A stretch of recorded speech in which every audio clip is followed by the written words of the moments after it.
सदा तल्लीन है, करके प्रणाम योग से शांतिनाथ विधान को प्रारंभ करता हूँ बढ़ाने, भक्ति श्रद्धा ज्ञान को लोक की सब गणधरों को भक्ति श्रद्धा भाव से कुंद कुंदा बीवी कंबर मुनि करो को चाव से करता प्रणाम, इसीलिए कि धर्म की हो नित्य विजय, निर्विघ्न हो ये पाठ पूरा है यही मेरी विनय। शांतिनाथ भगवान के गुण हैं अपरंपार, वाचस्पति वर्णन करे तो भी पाए न पाए। गुरुदेवादेव श्री शांतिनाथ भगवान की। स्वामी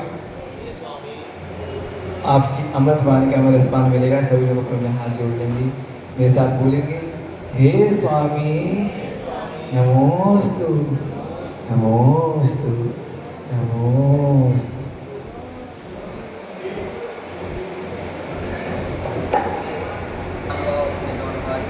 और सिद्ध परमात्मा को नमस्कार करेंगे। ओम नमः सिद्धेभ्य। ओम नमः सिद्धेभ्य। ओम नमः सिद्धेभ्य। ओम नमः सिद्धेभ्य। ओम नमः सिद्धेभ्य।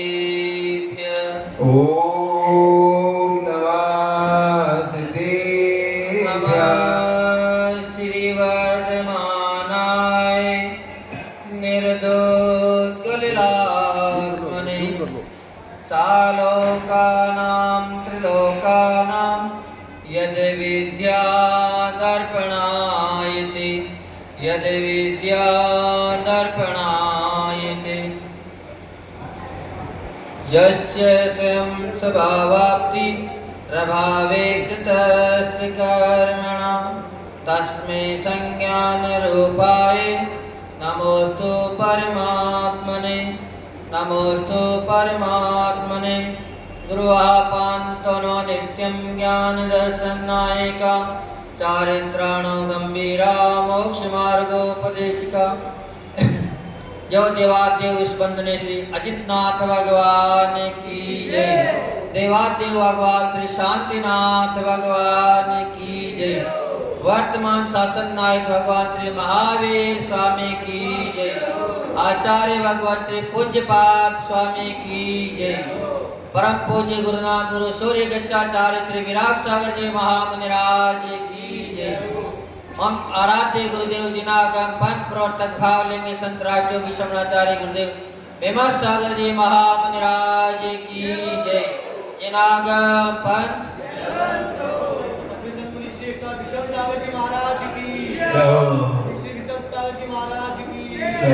समस्त मुनि संघ की। समय का व्यतीत होना, समय का व्यतीत होना आयु क्षय का कारण है। समय का व्यतीत होना धन वृद्धि का कारण है। लोभी मानव जीवन का कोई मूल्य न जाने रे। जीवन है पानी की बूंद कब मिट जाए रे। होने अनहोनी होने अनहोनी कब क्या घट जाए रे। जीवन है पानी की बूंद कब मिट जाए। जय दु जनागम पंथो अनादि अनदन जनागम पंथ जयवंत हो। है भव्य आत्माओं महान भावों, अपन सभी का महान पुण्य का उदय है कि अपन सभी प्रभु महावीर की देशना से जुड़ रहे हैं और अपना आत्म कल्याण कर रहे हैं। आचार्य भगवान बड़े कृपालु हैं कि उन्होंने अपन जैसे मंदभागी जीवों के लिए भी ऐसा अमृत इकट्ठा करके दिया कि उसको अगर अपन रसपान करें तो अपन निश्चित ही संसार से तीर सकते हैं। पर पुरुषार्थ करना अपना काम। भाग्य से आप सभी को मनुष्य जीवन मिल गया, जैन कुल मिल गया, गुरु मिल गए, शास्त्र मिल गए, सब कुछ मिल गया। पर फिर भी अगर उसका पुरुषार्थ न किया जाए तो सारा मिलना व्यर्थ हो जाएगा, उसकी कोई भी उपलब्धि अपने जीवन में घटित नहीं हो सकती। इसलिए अपने को जो ये अमूल्य जीवन मिला है, मनुष्य जीवन मिला है, उसका मूल्य आंकना चाहिए। आचार्य भगवान ने कल की गाथा में अपने को बताया था, क्या बताया था कि दूसरों की विपत्ति देखकर जो आदमी समझ जाता है वो स्वयं बुद्ध होता है। दूसरों की विपत्ति देखते ही अगर कोई समझ जाता है तो स्वयं बुद्ध होता है। वो एक दिन परमात्मा बनने की तैयारी में है, परमात्मा बन जाता है। पर जो ठोकर खा के भी जो निकल जाता है, समझ जाता है, अपनी गलती को भी समझ जाता है, वो प्रतिबोधित होता है, वो भी आदमी समझ। लेकिन जो व्यक्ति ठोकर खा के भी गड्ढे को देखकर भी गड्ढे में ही गिर जाता है, वह मूर्खों की श्रेणी में है। उससे ज़्यादा कोई मूर्ख इस संसार में नहीं, क्योंकि गलती तो सभी से होती है। देखो, ऐसा व्यक्ति भी नहीं है जिसमें गलती ना हो, और ऐसा व्यक्ति कोई भी नहीं हो जिसमें अच्छाई ना हो। पर अपनी अनादि से ऐसी आदत पड़ी हुई है कि अपन हर व्यक्ति की मात्र गलती ढूंढने की कोशिश करते हैं, उसमें गलती क्या है, बुराई क्या है। पर अगर उस व्यक्ति को आपको अच्छाई का सबक देना है, अच्छाई सिखानी है, अच्छाई उसके जीवन में घटित करनी है, उसको अपने लायक बनाना है, तो अपने को कभी भी उसकी गलती पे ध्यान नहीं देना। उसके अंदर जितनी अच्छाइयाँ हैं, उस अच्छाइयों का तुम गुणगान करना शुरू कर दो, उन अच्छाइयों को 4 व्यक्तियों के सामने बताना शुरू कर दो, निश्चित ही वो व्यक्ति अपनी बुराइयों को छोड़ देगा। पर अपन क्या सोचते हैं, जितना इसको टोटन किया जाएगा, जितनी इनकी हंसी उड़ाई जाएगी, जितना ये सुधर जाएगा, ये कभी हुआ नहीं। बच्चे को अगर अपने को सुधारना है, लाइन पे लाना है, तो उसके बड़े प्यार से की बात बताई जाएगी। उसकी जितनी बुराइयां वो सब बुराइयां ढक दी जाएगी। उसकी जो 1 2 4 अच्छाइयाँ हैं, उसका आप गुणगान करना शुरू कर दो, वो तुम्हारे पीछे पीछे घूमने लग जाएगा, तुम्हारी हर बात मानने के लिए तैयार हो जाएगा। पर अपन अनादि से इसी में लगे हैं कि अपने को किसी बात की कोई ये नहीं है, अपने तक केवल गलती ढूंढते हैं, गलती देखें और किसी न किसी को बदनाम, पर उससे कभी सुधार आने वाला नहीं। सुधार जब भी आएगा तब अच्छाई से आएगा, तो उसका उससे अच्छा हो ना हो, लेकिन अगर अपना अच्छाई देखेंगे तो अपने जीवन में तो अच्छाई आएगी। उसमें जो गुण है वो भी अपन लेने की कोशिश करें, पर जो उसके अंदर गुण है उसके ऊपर अपन कभी भी अवगुणों पे कभी भी ध्यान ना दें। तो आचार्य भगवान प्रतिदिन अपने को एक न एक सूत्र दे रहे हैं कि भैया तुम, प्रभु ने ये गुण बांटे हैं, ये अमृत रस आपके लिए अपने ज्ञान के मंथन से, अपने चिंतन से निकाला है, उसको आप भी पी लो, ताकि आप अगर एक कर्णांजलि भी पी लोगे तो आपका पूरा जीवन, ये जीवन ही नहीं, भव आपके सुधर जाएंगे। आपको कभी फिर अशांति का अनुभव नहीं करना पड़ेगा, क्योंकि जो अमृत का पान कर लेता है उसके जीवन में कभी दुख दर्द नहीं आता। और जो फिर ज्ञानामृत का पान कर ले उसका तो कोई कहना ही नहीं है। मात्र देव किसका पान कर रहे हैं, अमृत का पान कर रहे हैं, तो उनके जीवन में एक भी दुख कष्ट, शारीरिक दुख कष्ट उनको होता नहीं। उनको सभी कहते हैं कि अजर अमर हैं, हर कोई यही चाहता है कि स्वर्ग मिल जाए। पर जो व्यक्ति ज्ञानामृत का पान कर लेता है उसके लिए स्वर्ग तो एक छोटी सी बात है, तुच्छ बात है। पर फिर भी अपन बात को समझ नहीं पा रहे। तो आचार्य भगवान ने इष्टोपदेश में यही बात बता रहे हैं कि आत्म शांति का अगर आपको अनुभव करना है तो निश्चित ही इन इष्टोपदेश ग्रंथ में जो सूत्र दिए हैं उन सूत्रों को अपने आत्मा में उतारने होगा, अपने जीवन में उतारना होगा तो निश्चित ही आपका कल्याण हो जाएगा। आत्म कल्याण का विचार आना बड़ा मुश्किल काम है, महान पुण्य का फल है, क्योंकि हर व्यक्ति के अंदर अपने आत्मा के कल्याण करने के भाव आने सकते हैं। धन कमाने के भाव आ सकते हैं, शादी करने के भाव आ सकते हैं, किसी को लड़ने के भाव आ सकते हैं, लेकिन आत्मा का कल्याण करने की भावना बड़े ही बड़े जीव होते हैं जिनके दिलो दिमाग में आ पाता है। उन्हीं के दिन में दिवाली, दशहरा, रक्षाबंधन, हर त्यौहार घटित होते हैं जो अपनी आत्मा का कल्याण कर लेते हैं। उसको हर पल हर क्षण खुशी नजर आती है, हर दिन दिवाली जैसा नजर आता है। पर जो कभी कभार विचारते हैं उनको तो कभी कभार ही मिलती हैं। वैसे जितने भी त्यौहार आते हैं और चले जाते हैं, हर वर्ष आते हैं कोई ना कोई त्यौहार। एक भारत देश एक ऐसा देश है जो हर दिन को कोई ना कोई त्यौहार से जोड़ के रखता है। सोचता है कि व्यक्ति यूँ तो धर्म करें ना करें, घर में पकवान बनाए ना बनाए, पर जैसे ही दिवाली का त्यौहार आएगा तो सभी मिठाई बनाने की कोशिश करें। सभी चाहेंगे कि घर में कुछ मीठा बन जाए। राखी आएगी तो सभी बनाएंगे तो मिठाई बन जाए, क्योंकि त्यौहार खुशी का देने वाला है। तो अपन सभी को अपने जीवन में हर दिन त्यौहार लाना चाहिए। एक भी दिन ऐसा नहीं होना चाहिए जिस दिन त्यौहार ना हो। पर त्यौहार कब होगा? जब अपने आत्मा का कल्याण सोच लेंगे। आप सब लोग यहाँ बैठे हो, आपके जीवन में कभी कभी त्यौहार आते होंगे। किन्हीं किन्हीं के जीवन में तो सालों साल त्यौहार का नाम भी नहीं आता होगा। हर दिन दुखी रहते हैं, कभी खुशी का माहौल आपको नहीं मिलता होगा, आत्म कल्याण का माहौल आपको नहीं मिलता। लेकिन जो पुण्यवान जीव होते हैं, जो इस मार्ग को अंगीकार कर लेते हैं, उनका जीवन हर दिन त्यौहार बन जाता है। हम कहीं भी चले जाएं, यहाँ हैं तब भी पूरा चातुर्मास त्यौहार जैसा नजर आ रहा है। पूरे 4 महीना लोग आ रहे हैं, आनंद ले रहे हैं, पुण्य कमा रहे हैं, प्रभु की भक्ति कर रहे हैं। इससे बड़ा त्यौहार कभी आता है? और आप कब आओगे? 10 लक्षण आ जाएंगे तब आएंगे ज़्यादा से ज़्यादा, या कोई होली त्यौहार होगा तब आएंगे, पर रोज रोज नहीं आएंगे। पर हमारे जीवन में प्रतिदिन त्यौहार आता है, और जिसके जीवन में प्रतिदिन त्यौहार आ जाता है उसके दिन में कभी भी गम का माहौल नहीं रहता है। हम जहाँ जाते हैं वहीं खुशियों का माहौल हो जाता है, क्योंकि पुण्यवान के पीछे खुशियाँ दौड़ती है, उसको खुशियाँ बुलाने नहीं पड़ती। तो अपना पुण्य जगाना चाहिए। लेकिन आचार्य भगवान आज की में कुछ और ही बता रहे हैं। क्या बता रहे हैं? तो आचार्य भगवान कह रहे हैं कि इंसान को सबसे प्यारा क्या है, आदमी संसार में किसके पीछे दौड़ रहे हैं? तो आचार्य भगवान कह रहे हैं कि आयु वृद्धि क्षोत्कर हेतुम काल से निर्गमम वांछिता धनामिष्ट जीवितात् सूत्राधनम।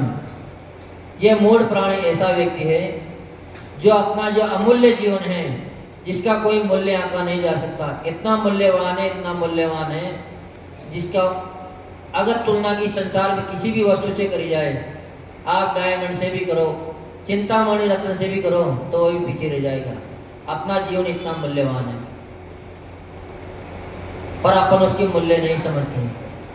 अगर मूल्यवान नहीं हो तो हम आपसे कहते कि भैया आप अपनी दोनों आंखें हम किसी को दिला रहे हैं, उसको दे दो, हम उसके बदले आपको 2 लाख रुपये दिलवाएंगे। कोई देगा? गरीब से गरीब कोई भिखारी भी होगा जिसको खाने के लिए भी 2 दिन 3 4 दिन में मिलता होगा, वो भी 2 लाख में भी अपनी आंखें नहीं बेचेगा, क्योंकि आंखें अगर दे दी तो पैसे किस काम का है, उसका उपयोग कैसे कर पाएगा? तो अपना जीवन इतना मूल्यवान है। फिर भी आचार्य भगवान इसमें कह रहे हैं कि व्यक्ति मात्र धन कमाने के लिए, किसके लिए? धन के लिए। अब इस संसार में ठगाने वालों की कमी नहीं है, मात्र केवल ठगने वाला चाहिए। अगर ठगने वाला आ जाए तो ठगाने वाले तो तुम जैसे सब लोग बैठे हो, तो हमें कोई ठगने आए हैं, सब चकाचौंध में फंसे हैं, भौतिकता में फंसे हैं, पैशन के नाम पे हर कोई अपने शील को ठगाने में तुला है। कोई हमारी इज्जत तो लूटने वाला तैयार तो हो, हम तो लुटाने के लिए तैयार हैं, पर किसी को अपने शील का रक्षण नहीं है। उसको ये पता नहीं कि अपने लुटाएंगे तो लुटने में किसको क्या जा रहा है।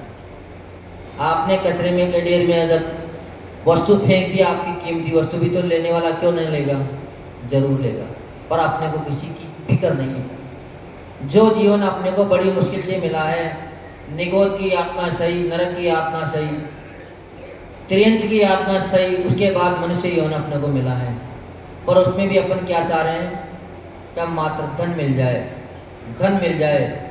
धन के लिए अपने जीवन का कोई मूल्य नहीं है, चाहे दिन हो, चाहे रात हो, चाहे सर्दी हो, चाहे गर्मी हो, भूखे प्यासे दौड़ रहे हैं। और किसके लिए दौड़ रहे थे, भूख मिटाने के लिए, लेकिन भूख का कोई साधन नहीं है। सभी लोग सोचते हैं कि हमारा पैसा दिन दुना रात चौगुना हो जाए, पर अपने जीवन के लिए नहीं सोचता है। सोचता ये कि बैंक में रख देंगे तो अपना धन डबल हो जाएगा। इसके आता में आचार्य लोग ये कह रहे हैं कि आयु का किसी को ध्यान नहीं है, पर ध्यान किस पे है, कि जितना जल्दी समय निकलेगा उतना जल्दी ही अपना धन डबल हो जाएगा। क्योंकि शेयर बाजार वालों ने कह दिया कि हमारे बाद शेयर तकलीफ जाओगे तो आपका धन मात्र 4 साल में, 5 साल में हम डबल करके दे देंगे। तो रोज व्यक्ति प्रतिदिन सोचता है कि समय जल्दी से जल्दी निकले ताकि हमें हमारा धन डबल मिले, पर यह बात किसी के भी ख्याल में नहीं आ रही है कि जितना जल्दी समय निकलता जाएगा उतनी अपनी आयु तो कम होती जा रही है। जब आयु ही कम हो जाएगी, मरण का काल पास में जाएगा तो धन का क्या करेंगे, धन तो यहीं पड़ा रह जाएगा, धन कोई साथ जाने वाला नहीं। पर फिर भी हर व्यक्ति धन के पीछे पड़ा है, एक एक श्वास को धन के पीछे बेच रहे हैं,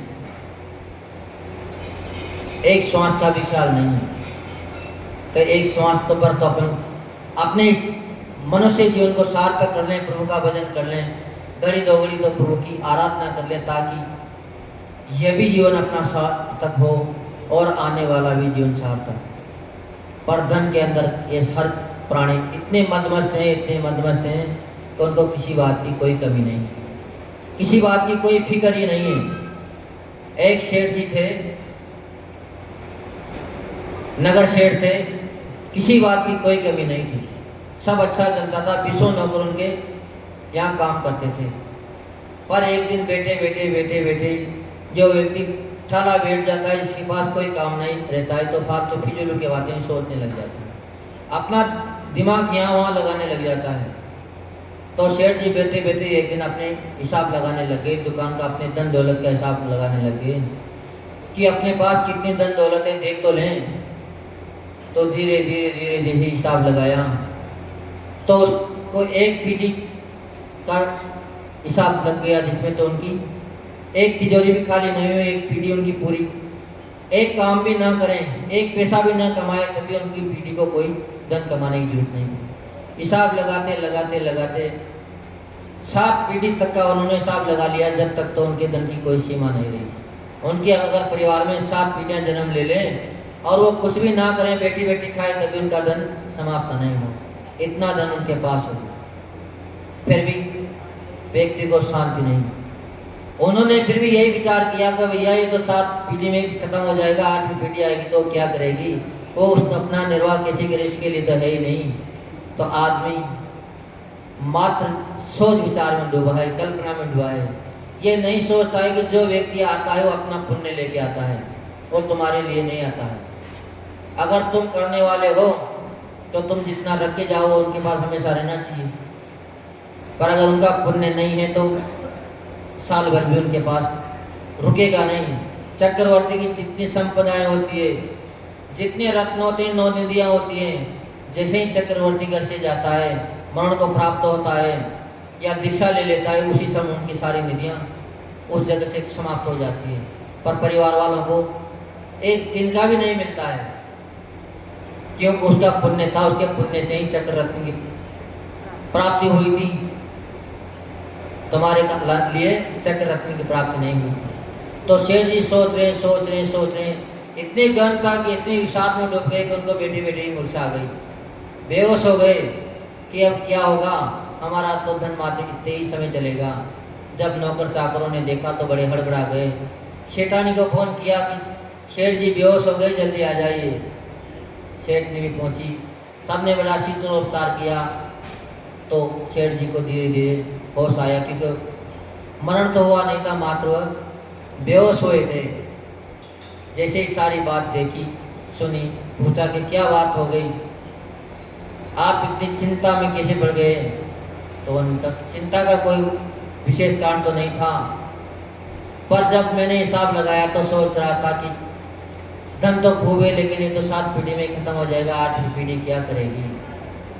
8वीं पीढ़ी का चक्कर लग गया। सेठानी बड़ी विद्वान थी, समझदार थी, शास्त्र पढ़ती थी। उन्होंने सोचा कि सेठ जी को कुछ सद्बोध दिया जाए, कुछ बात बताई जाए, ताकि इनको कुछ दृष्टांत से समझ में आए। हम अगर कुछ कहेंगे तो सीधी सीधी हमारी बात ये मानेंगे नहीं, क्योंकि तो धन में पागल हो रहे हैं। इनको तो धन चाहिए, चाहे दिन हो चाहे रात, सुख चैन नहीं चाहिए। हमारे से बोलने का 10 मिनट समय नहीं इनके पास। इनके समय किसके लिए? मात्र धन के लिए है। बच्चों से 2 बात करने का किसी के पास समय नहीं है। ऐसे ऐसे परिवार हैं जो माँ भी नौकरी कर रही है, पिता भी नौकरी कर रहे हैं, और बच्चों को कौन पाल रहे हैं?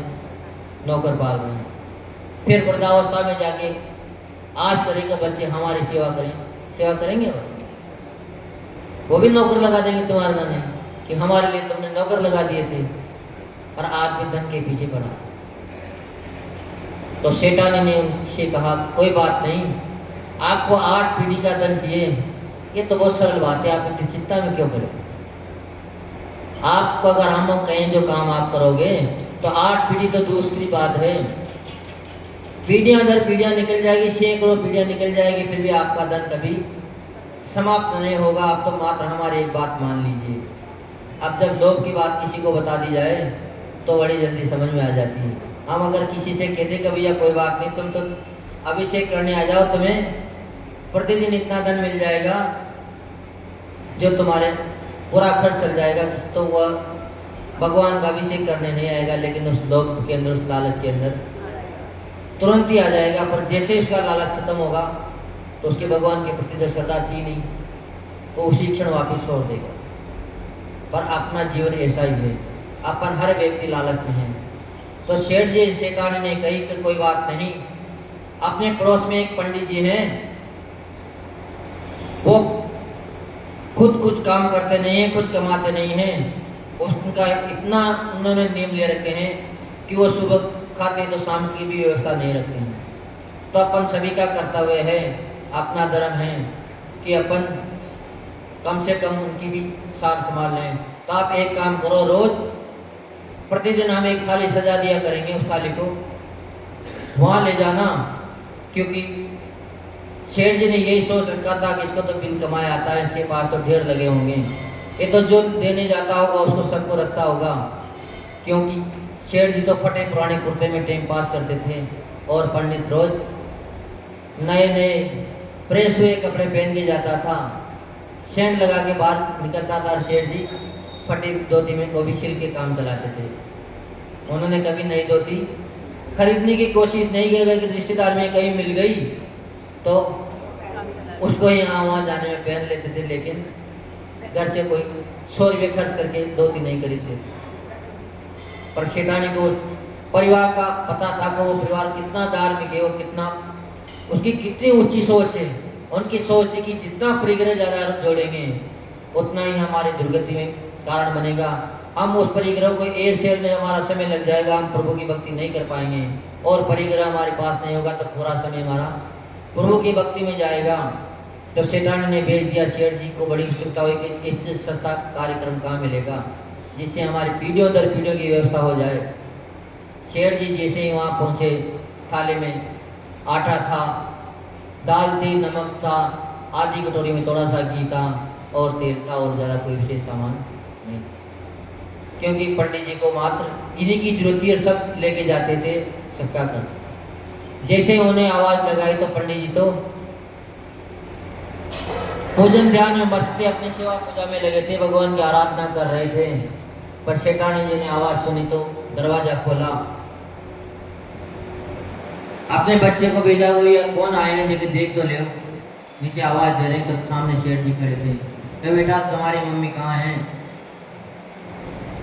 तुम्हारे पिताजी कहाँ है? तो दौड़ा दौड़ा पिताजी के पास गया। तो पिताजी आज जो शेठ जी नगर शेठ है वो अपने पास आए हैं, आपसे मिलना चाहते हैं। तो पंडित जी नीचे आए। तो मिलना भी जरूरी है, व्यवहारिकता भी बताना जरूरी है। जैसे उनके पास आए तो शेठ जी ने कहा कि पंडित जी आज हम आपके लिए इसीदा लाए हैं कि हमने सुना है आप जो आपको दे जाते हैं उसमें अपना गुजर बसर करते हैं पर रखते नहीं हैं। पर हमारी इच्छा है कि आप आज का सीधा आपका भोजन आज हमारे इससे बने। तो पंडित जी बोले कि कोई बात नहीं, ये तो आपकी बात ठीक है, पर पहले हम सेठानी जी पूछ आते हैं।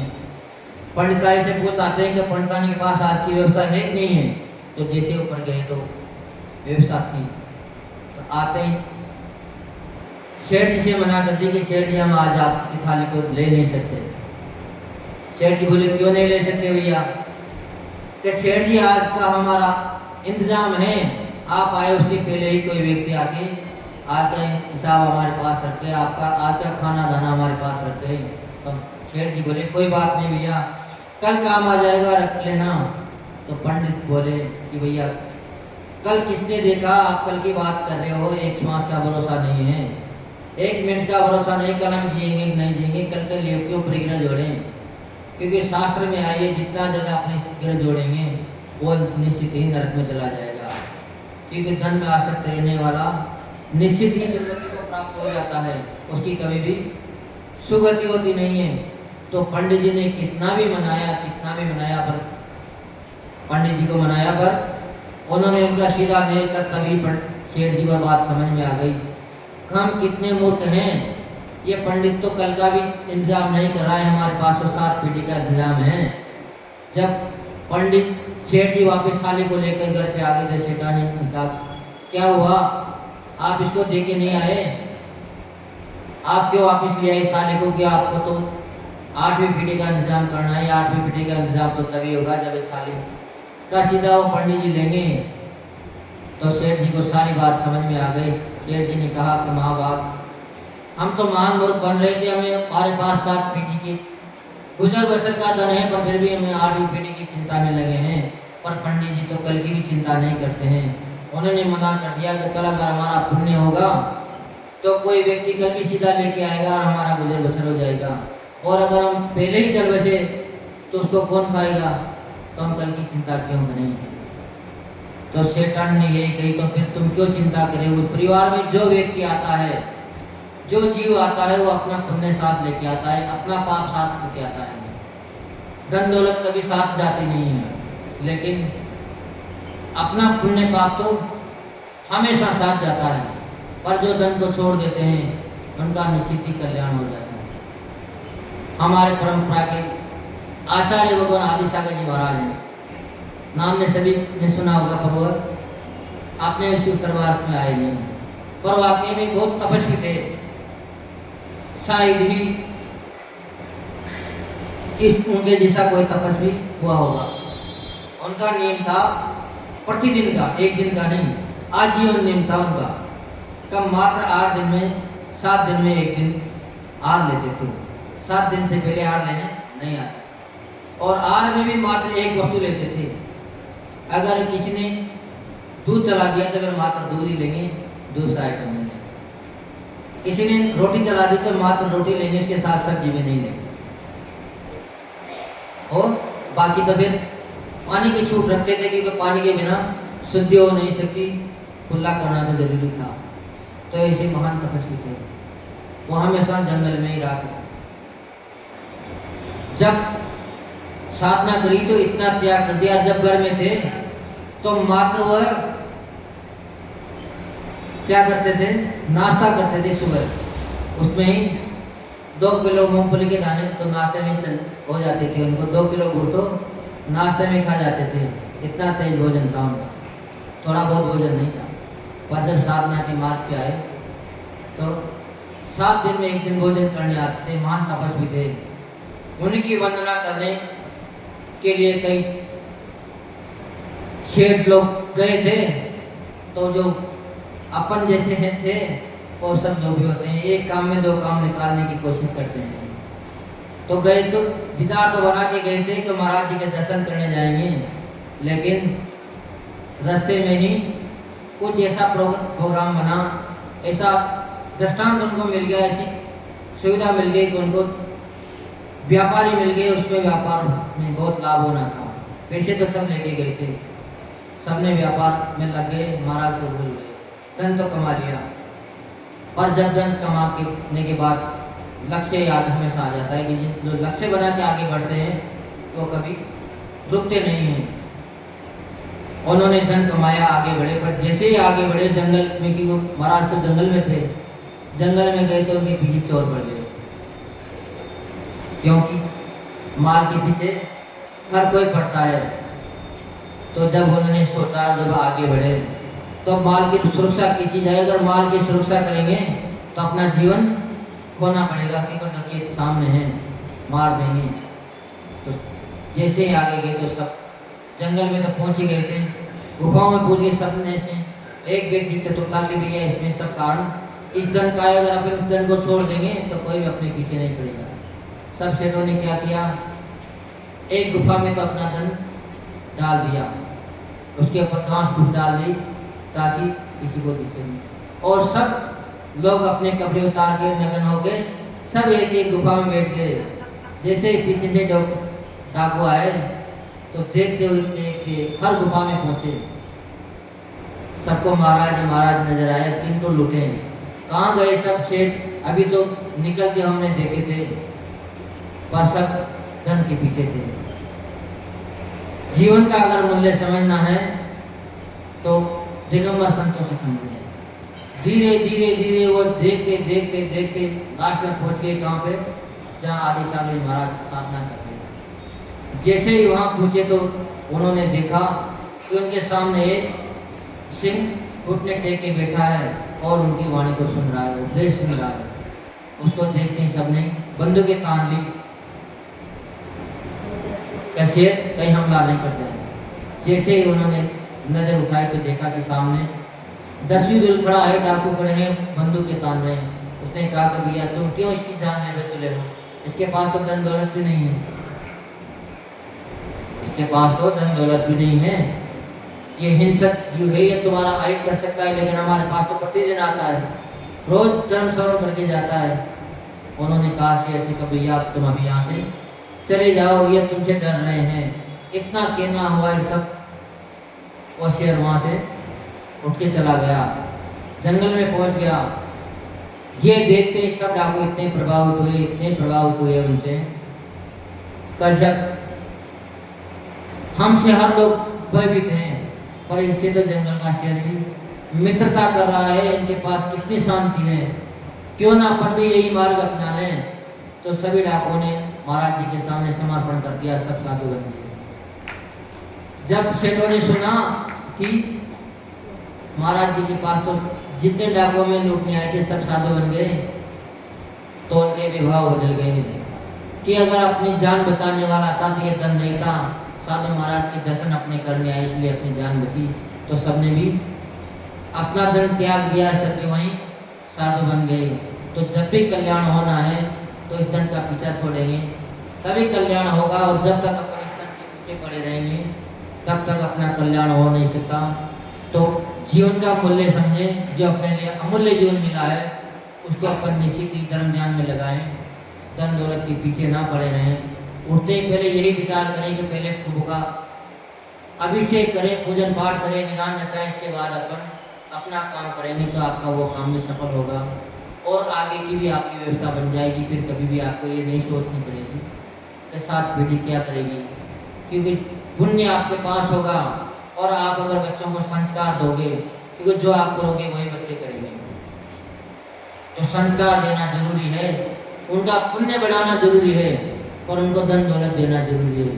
पर आजकल सब लोग मात्र व्यवस्था बनाते हैं, मकान दुकान बना के देने की कोशिश करते हैं, बैंक बैलेंस में रुपया पैसा जमा करा के बच्चों को देने की कोशिश करते हैं, लेकिन एक भी व्यक्ति संस्कार देने की कोशिश नहीं कर रहे हैं। आप इतने सब लोग यहाँ आए हो, एक भी अपने बच्चों को लाते हैं? हाँ, नहीं लाते। कोई आना भी चाहे तो मना कर दे, कोई बात नहीं बेटा, स्कूल का टाइम हो रहा है, तुम स्कूल जाओ ना, पर कोशिश नहीं करती। आप सोचो कि अब तो बड़े हो गए, हमारी बात सुनते ही नहीं है, तो गलती किसकी थी? बचपन से सोचते, छोटे छोटों को लाने की कोशिश करते, क्यों नहीं आते? तो आप सब बड़े कंजूस व्यक्ति हो कि अपना बच्चों का भी भविष्य नहीं देख रहे हो, अपना खुद का भी भविष्य नहीं देख रहे हो, मात्र देख रहे हो धन। धन कैसे भी आ जाए, धन आ जाए हमारे पास, हमारी पेटी भर जाए। पर पेटी तभी भरेगी, सुख शांति तभी मिलेगी जब आप धन के साथ साथ संस्कार भी दोगे। तो अपने को अपने जीवन का मूल्य समझना चाहिए, क्योंकि इस संसार में कोई भी किसी का रक्षक नहीं है। अगर पुण्य है तो हर कोई रक्षक बन जाता है, हर कोई रक्षा करने के लिए तैयार है, हर कोई व्यवस्था बनाने के लिए तैयार है। और पुण्य नहीं है तो कितना भी धन दौलत जोड़ लें, कोई संभाल पूछने वाला नहीं है। आप सभी लोगों ने यहाँ पे से कई लोग देखे होंगे जिनका पास पैसा तो खूब है, पर लास्ट में एक गिलास पानी पिलाने वाले उनके पास नहीं है, पानी के लिए भी तरस रहे हैं, मुंह धुलाने वाला कोई नहीं है। तो ऐसा धन किस काम का?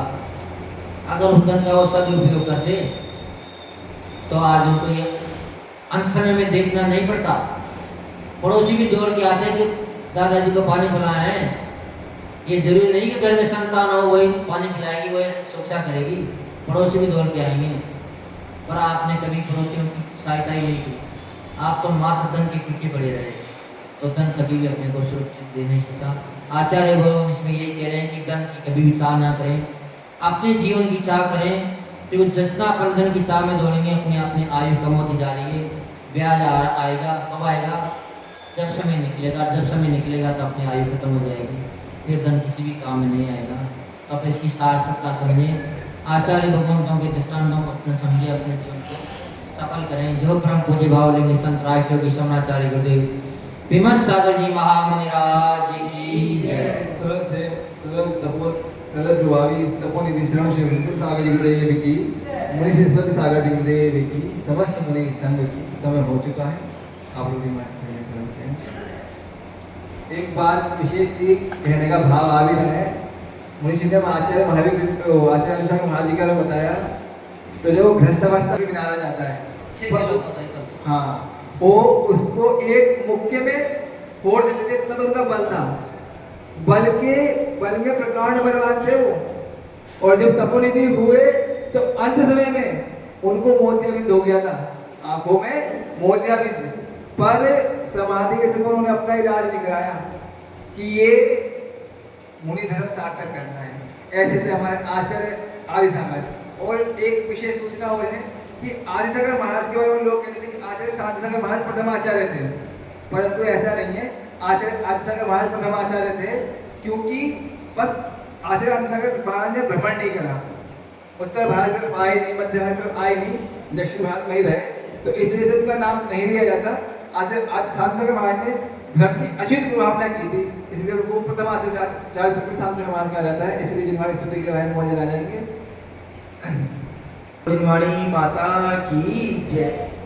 मीठे रस से भयोरी जिनवाणी लागे, घनी प्यारी लागे।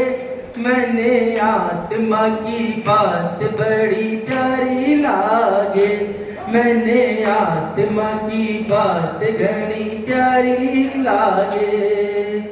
अरे आत्मा है उजरो उजरो तन तो लागे कालो, आत्मा है उजलो उजलो तन तो लागे कालो।